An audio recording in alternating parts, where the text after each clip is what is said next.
안녕하세요. 한쌤입니다. 오늘 6월 7일 새벽 2시입니다. 비트코인이 좀 조정이 좀 나오다가 반등을 조금 다시 좀 자리를 좀 멈추는 그런 모습을 보여주고 있습니다. 언급을 드렸던 금액대 근처에요. 그죠? 그래서 좀 차트를 보면서 디테일하게 얘기를 하고 오늘은 환율부터 또 노멀하게 살펴보도록 하겠습니다. 여러분들 말씀드리지만 지금 변수가 되게 많은 시장이라서 무리하시지 마십시오. 무리하지 마시고, 그냥 심플하게 말씀드릴게요. 금리가 인하되기 시작을 하면, 그리고 한 두 달 있다가 매수하시면 돼요. 그때가 제일 좋아요. 주식 같은 거는. 그리고 지금은 이제 채권 같은 것들이 좋은 시장이고, 조선주들 아직도 괜찮습니다. 조선주들 괜찮으니까, 아직도 괜찮다. 또 지금 이런 말 하기 되게 부담스러워요. 이제 뭐 삼성중공업 같은 경우는 추천한 지 벌써 한 40%, 50% 가까이 올랐거든. 그래서 좀 불편하긴 합니다. 항상 왜냐면 여러분들이 제가 매수하도 좋다 이런 좀 괜찮은 흐름이다라는 말씀을 드리고 바로 올라가지 않고 좀 흔들다가 많이 올라가요. 그러니까 제가 스타일이 항상 그래도 저평가된 종목들, 저렴한 종목들, 이제 수급이 들어오기 시작하는 종목들, 그런 종목들 추천이 들다 보면 한 번도 꿀렁거리기도, 한 번도 움직이기도 하고 뭐 그렇습니다. 그죠? 그래서 좀 걱정이 좀 됩니다. 항상 이제 뒤늦게 말씀드리는 것에 대해서 좀 불편한 감이 없지 않아 있어요. 그죠? 아무튼 그까지 말씀드리고 환율부터 한번 챙겨보도록 하겠습니다. 네. 환율은 이제 1290대 살짝 건드렸다가 지금 다시 1300원 돌아오고 있는 그런 상태네요.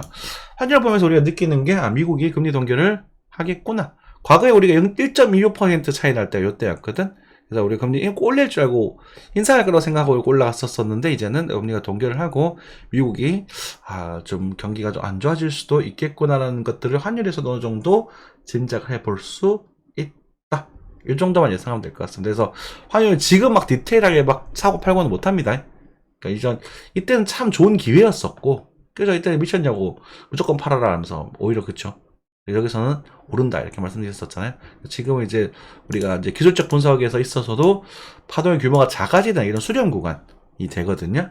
그래서 잔파동이 생길 때는 이 매매를 크게 하시면 다치는 경우가 많아요. 그래서 일단 포기하시는 게 좋습니다.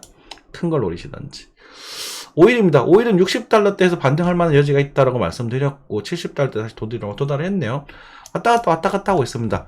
사우디가 오일 감산한다고 얘기를 하죠. 그러니까 이런 오일 쇼크 같은 이런 말도 안 되는 이런 흐름이 등장하지 않는 딴에는 일반적으로 기름의 가격은 70달러대면은 적절하다 이렇게 저는 생각이 되고 있어요. 그죠? 98년 자 지금 이제 2008년 들어가지고 요 70달러 정도가 중간 정도 가격이 됩니다. 저 뚫렸다가 내려왔다 올라갔다가 그죠? 140 0 딱 중간이잖아요. 그죠? 이 자리에서 움직인다고 보면 될 것 같고 전반적인 추세도 조금은 내려가고 있는 추세가 아닌가라는 생각이 조금 들기는 해요. 그죠? 이 정도 모습에서 그래서 일단 고점을 평가하라고 한다면 나중에 경기가 딱 풀릴 때는 이제 90달러 정도까지는 바라보실 수 있는 그림일 테고 지금 당장은 뭐 글쎄 그치? 네. 만약에 진짜 침체가 와가지고 금까지 폭락을 하게 된다면 40달러까지도 빠질 수 있겠지만 그 정도에 되는 모멘텀은 아직까지는 존재하지 않는 것 같다. 왜냐면 미국에 대한 전략 비중률도 좀 채워야 되고 그죠? 그렇게 생각하시면 70달러 정도가 67달러 아래 60달러 전후대 정도 해가지고 천천히 매수하시기는 괜찮은 구간이다. 하지만 이게 보통 오일이라는 부분을 선물 매수하시는 분들 많이 하시거든요. 선물은 그냥 잘못하면 뒤집니다. 이건 진짜로. 진짜 섬세하거든요. 이런 것들이. 그러니까 섬세한 시장이라는 게 정말 작은 말 한마디로 움직이고 막 들락거리는 거거든. 엇박자 타면 이제 죽어요, 진짜로. 그래서 하지 마세요. 네. 가스는 뭐 왔다 갔다 하고 있으면 되지. 달러 지지하면서, 그죠? 네. 그래서 뭐 크게 오르지도 않고 바닥을 다지고 있는 모습 유효하다. 그대로다. 체크하시면 될 것 같고. 빅스는 공포지수가 상당히 낮아졌네요. 이렇게 낮아졌다고? 이제 사람들이 낙관하고 있나봐, 시장을. 그럼 죽어야지. 그렇지. 방심하지 마십시오. 제가 침체를 온다라고 말씀을 계속 드리고 있고, 침체라기보다는 지금 어떠한 변수들이 그러니까 위험한 변수들이 지금 되게 많단 말이에요. 물론 호재도 있습니다. 이렇게 우리가 경기가 좋아지고, 이번에 애플에서 만들었던 고글이라던가 이런 것들 보면 뭐 진짜 미래가 정말 밝잖아요. 그리고 자본의 분포가 우리가 서민 쪽에서 진짜 상류층에 다 바보들이 집중되고 있거든요. 그러다 보니 정말 이제 상위권이 되지 않으면은 나는 인간 취급도 못 받는 사회가 또 올 수도 있어. 우리 불과 100년 전만 해도 노예가 있었던 사회입니다, 여러분들.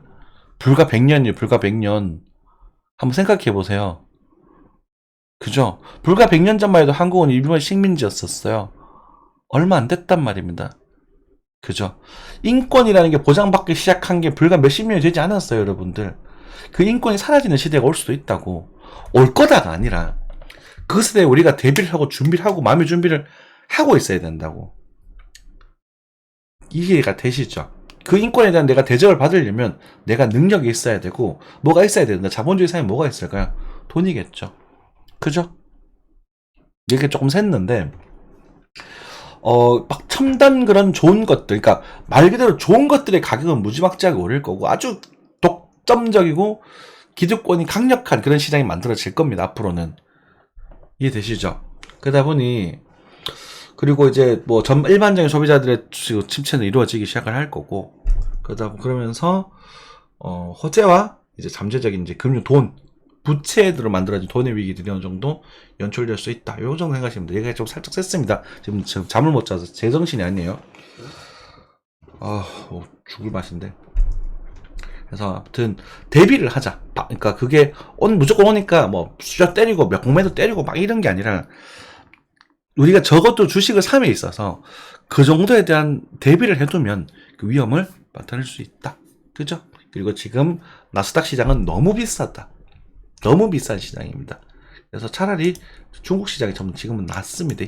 그리고 물론 전반적인 충격이 한번 오게 되면 흔들릴 거란 말이죠. 그리고 빅스라는 것들이 너무 사람들이 요 밑을 내려가게 되면 너무 시간을 낙관하고 있다는 증거가 되는 거거든. 그래서 물론 한 10까지 올 수도 있겠지. 그렇지. 하지만 이런 찬스가 등장하면 이게 역대급의 기회가 되는 거야. 그죠? 지금은 뭐 그냥 가던 길 가는 흐름을 흘러가는 그런 그림이잖아요. 그죠? 테슬라도 지금 많이 오르네요. 그죠? 테슬라는 여기서 사람을 말씀드렸었으니까 이제 말하지 않겠습니다. 테슬라는 240불 정도까지는 갈 수 있을 거라고 보시면 되고, 단기적으로. 테슬라는 장기적으로는 좀 좋게 보고 있습니다. 저는 테슬라는 회사를 되게 좋게 보는 회사라고 했어요. 그죠? 장기적으로는 좋게 보고 있습니다. 테슬라 좋게 본 이유는 전기차 때문이 아니다라는 말씀도 같이 드렸었죠. 네, 그 정도 말씀드리겠습니다. 네. 넘어가서 실버, 골드 뭐 별거 없다 그죠? 꼴렁꼴렁 헐렁 하고 있는 부분이니까 크게 뭐 말씀드리진 않겠습니다. 네.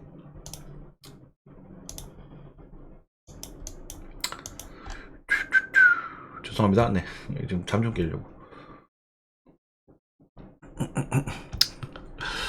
그죠? 맨날 생생내고 그죠? 자, 나스닥 시장입니다. 나스닥에 대한 시장에서는 어느 정도에 대한 시황에 대한 방향을 말씀드렸던 것 같아요. 그죠? 또 석시나 상승세가 조금씩 이제 음봉이 나오는 주기가 조금씩 빨라지고 있다는 생각이 좀 드시죠. 그죠? 네. 그래서 그렇게 체크하시면 될 것 같고, 어쨌든 지금 일단 요 장기적으로는 5위평과 12평에 대한 데드크로스 부분이 좀 문제가 될 수 있을 것이고, 그 다음에 22평에 대한 만남과 다시 들어주고 다시 깨지는 그런 모습, 요런 그림을 좀 생각하고 계시면 될 것 같습니다. 뭐 디테일하게 뭐 조금 더 가고 빠질지 어떻게 될지는 모르겠어요.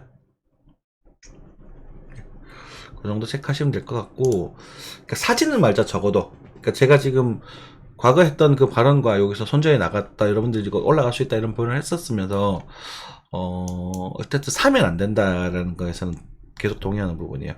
그리고 요 봉우리가 이렇게 봉을 떨어지고 한 개의 요 봉을 나올 거거든. 이때 여러분들이 좀 이제 슈퍼지를 다시 한번 노려볼 수 있는 좋은 기회가 될 수도 있지 않겠는가, 이렇게 생각을 하고 있습니다.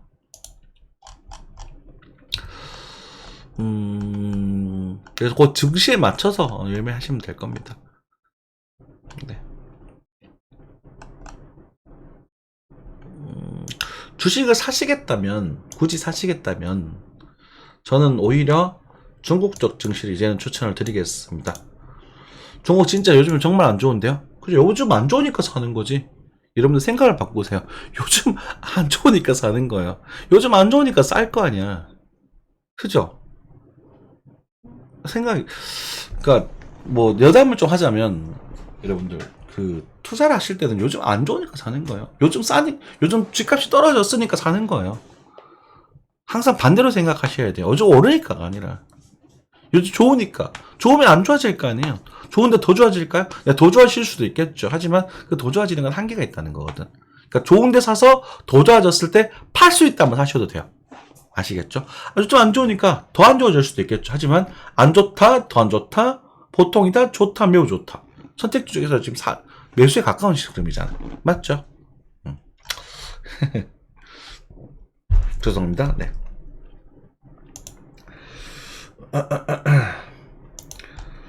자, 뭐 코스피도 마찬가지고 코스닥도 마찬가지고 그렇습니다.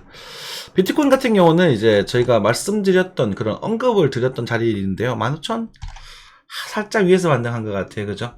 거래가 이렇게 폭등이 나왔던 요 구간이니까 반등이 나올 법한 구간이었고, 여기 보시면 거래 반등이 나올 법한 구간이었다는 걸 알 수가 있죠. 그래도 여기보다 여기가 좀 더 증가되면서 반등을 줬다. 하나라서 2,300만원 전후를 말씀드렸던 것 같아요. 그죠? 2,300만원 전후에 대한 반등 포인트인데, 이 반등 포인트는 우리가 좀 확인을 해야 될 필요가 있습니다. 그러니까 이게 올라갈 건지 아닐지는 확인해야 할 필요가 있는데, 아직까지는 이게 그러니까, 이걸 여기를 뚫고 올라가 상승인가라는 질문을 던졌을 때 아직은 모르겠어요. 다만, 단기적인 흐름에서는 뭐 나쁘진 않은데요. 저 같은 경우는 이제 여러분들에게 좀 말씀드리기를, 요게 이렇게 생기게 되면 pH가 한번 빵 떨어질 수 있거든. 그죠? 그래서 이렇게 진행될 수 있어서 이때 매수를 노리시던지 아니면 여기서 매수를 노리시던지 하셨으면 좋겠다. 그리고 여기서는 다시 돌파하는 흐름이 나올 때 여기서 매수를 들어가자. 여기를 잡으신 분이 계실 수 있을 겁니다. 제가 25,000불 전후를 말씀드렸기 때문에. 그래서 1%가 조금 넘는 오차가 났거든요. 그래서 잡으신 분들은 익절을 살짝 해주시고, 익절로 섞어서 해주시고, 이런 그림이 나오게 되면 여기서 매수를 들어가고 여기 손절을 주든지 그렇게 진행하시는 게 괜찮지 않나 싶고요. 지금은 조금 늦은 게 아닌가 싶어요. 이게 이제 정말 섬세한 타점이라서 그래요. 그래서 여러분들이 좀 길게 보신 분들은 길게란다. 그래도 좀 타점을 놓치신 분들 여기를 한번 기다려 보시고, 아직 여기 유효하거든. 이거 보시고 이걸 한 뭐 중순 정도까지 가면 그럴 수 있으니까 참고하시고 넘어가겠습니다. 자, 그죠? 알트코인들 보시면 그죠? 꽤 반등 나왔죠. 3,300만원 전후. 근데 3,350이면 이게 1%가 넘잖아, 오차가. 제가 1% 이내의 오차에 들어가면 제가 맞았다 우기거든요. 근데 1% 살짝 넘어가가지고 조금 애매하긴 해요. 그런데 이게 나온다고 해서 이게 쭉쭉쭉 올라갈 흐름이냐 아니냐는 그것까지는 알려하면 안 돼. 그죠? 그러니까 이걸 보시면서 또 여러분들이 무슨 생각을 하시면 되냐면, 코인 시장 죽지 않았네. 그죠? 바이낸스도 두드려 맞고 코인베이스도 지금 두드려 맞고 있거든. 근데 두드려 맞고 있는데 아직은 반등이 들어오는 걸 보니까 사람들이 코인에 대한 매수 심리가 죽지 않았네. 관심은 별로 없어요. 시장에 대한 코인에 대한 관심은 지금 상당히 좀 안 좋은 편이더라고요. 그런데 그래도 시장 죽지 않았다. 이렇게 정도 생각하시면 될 것 같고, 그러면 여러분들이 이제 단기적으로 코인을 매수할 수 있는 좋은 시기는 언제가 될 거다? 바이낸스와 이제 코인베이스가 두드려 맞았던 이 부분에 대한 그런 결과 같은 것들이라던가 뭐 좀 문제가 되는 부분들이 한 번 더 이제 소송이 들어가서 그에 대한 결과가 나오겠죠. 그죠? 그거에 대한 변수, 이제 코인에 대한 개별 변수가 들어가기 시작했다. 자, 제가 이때부터 계속 코인이 볼 게 없다, 계속 말씀드리면서 이때부터죠. 4월 중순부터 5월부터 해가지고는 줄줄줄줄 코인이 볼 게 없다. 진짜 볼 게 없었잖아. 계속 요각이 딱 볼 게 있었거든. 그러니까 여기서부터 코인에 대해서 지금 개별 변수로 움직이기 시작을 한다는 건 어쩌면 우리가 코인 시장이 관심도가 높아져 간다는 것도 매기 함께하는 부분이거든요. 그래서 희망을 가지셔도 됩니다. 매집이 들어올 거고요. 그렇죠?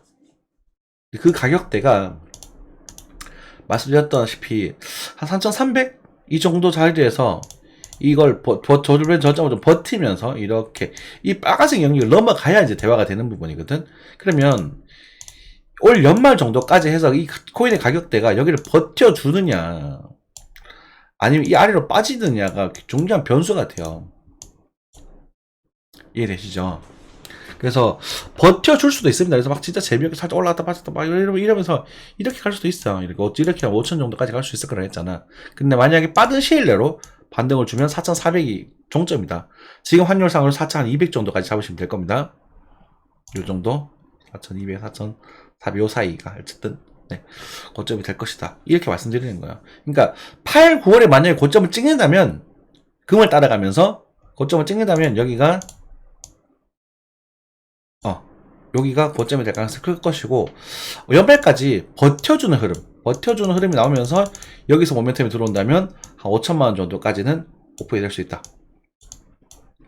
그리고 여기서 뭐 이 뒤로는 뭐 이렇게 꿀렁꿀렁 하든지 뭐 죄송합니다. 네, 이렇게 하든지 이건 몰라요. 이거 관심 없어요. 그 뒤는 어떻게 될지 관심 없고 버틸 수 있다. 그리고 만약에 좀 안 좋은 시나리오일 수 있지만 한숨은 제일 기대해야 되는 시나리오. 저점 한번 이탈되고 올라가는 시나리오가 되게 되면은 비트코인 그 다음에 1억을 넘어가는 목표치를 형성할 수 있다. 이렇게 요약을 할 수 있다는 거죠.